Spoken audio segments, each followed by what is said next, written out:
Welcome back to another explainer. Today we're unpacking a genuinely chilling piece of Indian folklore from the banks of the Hooghly River, the tale of the Shakchunni. It's a dark one, so let's just jump right in. Picture this. Your life is peaceful. Everything is perfectly normal. And then, suddenly, one night, you realize the person sleeping right next to you is no longer human. What would you actually do? It sounds like a movie plot, right? But for a man named Sanjeet, this wasn't some hypothetical late-night thought experiment. It was a terrifying, waking reality that happened right inside his own home. So our explainer starts in a totally unassuming spot. It's an old two-story house sitting quietly on the edge of the Hooghly River in Coca-Cola. Sanjeet lived there with his wife, Kajal, and for the first 2 years of their marriage, they were happy. It was just total domestic bliss. But, as we often see in these case studies, the places that feel the absolute safest are usually where the most deeply unsettling things happen. 2 years in, Sanjeet starts to notice a shift. Now here is where things take a serious left turn. The contrast was just night and day. The original Kajal, she was peaceful, wore normal, everyday clothes, and actually hated fish. But this new Kajal that was emerging, eerily silent. She started exclusively wearing a red sari, always paired with these white conch bangles. And the weirdest part? She suddenly developed this absolute, insatiable obsession with eating massive amounts of fish. And it wasn't just a one-time thing. These eerie habits quickly snowballed into full-blown nocturnal obsessions. First, Sanjeet would catch her out on the balcony for hours, white-knuckling the railing, just staring into the pitch-black waters of the Hooghly River like she was listening to something out there. Then came the wardrobe change, that red sari blowing in the wind, and those white bangles clinking with her every move. And then, those cravings. If Sanjeet forgot to buy fish, she would aggressively force him out into the dead of night to go get it. But the psychological terror? Yeah, it soon gets incredibly physical. One night, Sanjeet is fast asleep and he wakes up to this sudden agonizing pain. It literally felt like something was chewing on his shoulder. He snaps his eyes open, but the room is totally dark. Nothing's there. Kajal is just sleeping next to him. But the next morning, the pain is still there. He checks the mirror and finds these deep, completely unexplained bite marks right across his neck and shoulder. 4 kilograms. Just think about that for a second.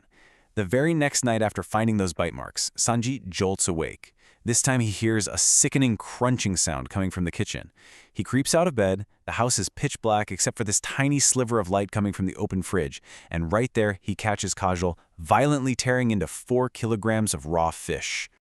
So he's staring at her, frozen. The blood from the raw fish is literally dripping from her fingers and lips. She slowly turns to look at him, and her face, it's just completely inhuman. Her eyes are blood red. Before he can even process it, she pounces on his chest like a lion and pins him to the floor. She bares these long teeth to drink his blood, and as Sanjeet is lying there paralyzed with terror, he looks down and sees the ultimate horrifying detail. Her feet are twisted completely backwards. He was so terrified he instantly blacked out. But then, the sun comes up. Sanjeet wakes up in his own bed, nice and comfortable. Kajal is in the kitchen making breakfast, her white bangles clinking like it's just a normal Tuesday. For a second, he almost convinces himself it was all just a spectacularly awful nightmare. Then he walks into the bathroom. The bite marks are still there. He goes to the kitchen, opens the fridge, and it's completely empty. All 4 kilograms of raw fish just gone.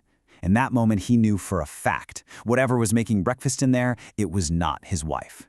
If you're Sanjeet, you don't stick around. Terrified and absolutely desperate to save himself and whatever might be left of his wife, he runs out of the house.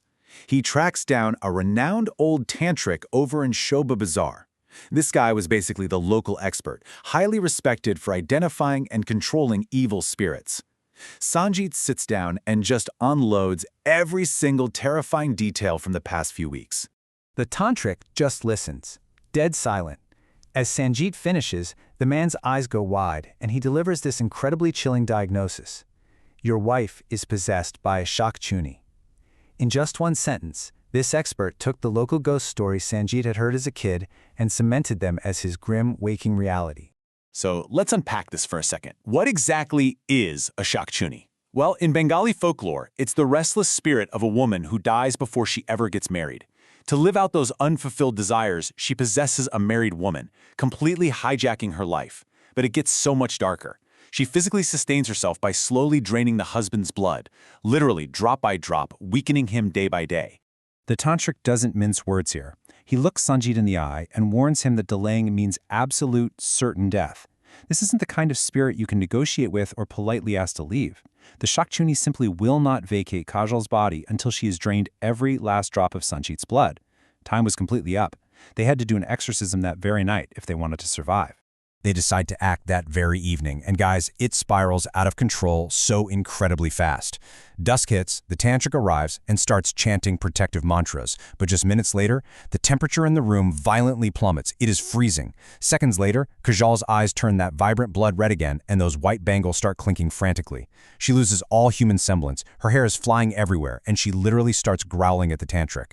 And then, boom, as the mantras get louder, the house's lights completely short out, plunging them into pitch-black darkness as these horrifying screams echo down the halls.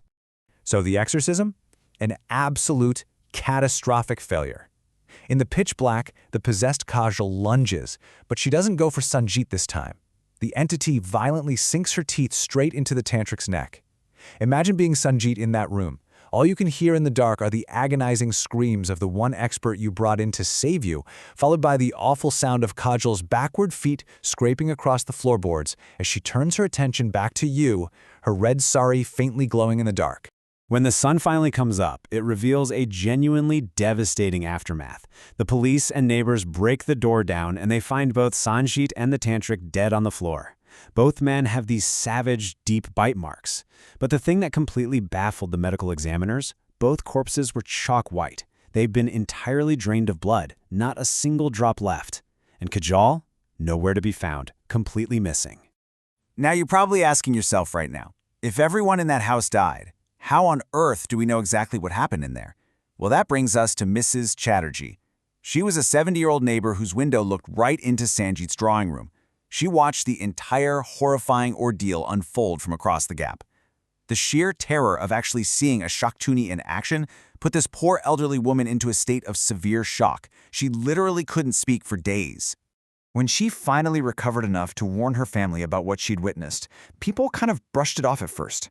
They thought she was just deeply traumatized, maybe inventing stories to cope. But tragically, just a few weeks later, Mrs. Chatterjee was also found dead. Her body had identical bite marks, and she was completely drained of blood, perfectly white. Her family was so terrified, they packed up and fled the neighborhood that exact same night. Which leaves us with a pretty terrifying final thought to wrap up today's explainer. Locals living right near the Hooghly River claim that even today, in the dead of night, you can still catch a glimpse of a woman in a red sari standing on that old balcony. They say the clinking of her conch bangles echoes down the quiet streets, and it sounds exactly like a human scream. Is the Shakchunni actually still there, waiting for her next victim? Or are these chilling stories just how communities try to make sense of the dark, unexplainable things that happen behind closed doors?